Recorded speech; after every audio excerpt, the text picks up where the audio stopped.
I will show you how to post eye-catching grid photos on Instagram using the new rectangular grid update. To do this, the first step is to open Play Store or App Store, search for and install Grid Maker app.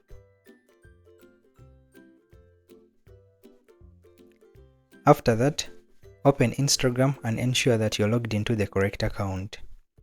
From there, open the Grid Maker app, then select Grid Maker. You can watch or skip the tutorial, then select the image that you'd like to split.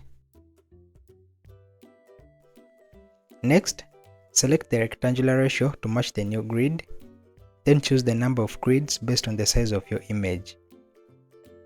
After that, an ad will play and your photo will be split. You will then have to post the images in order of their numbers. So select image 1, tap on the Instagram app, select feed, then fit the image using the fit icon at the bottom left corner.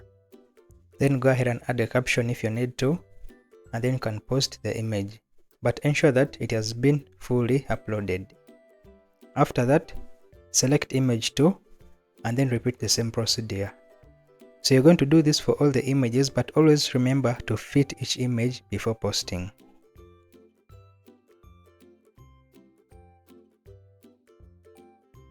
Once you're done, go to your profile grid and there you will find your beautifully arranged grid photo. So thanks for watching. Subscribe, turn on the notification bell for more updates.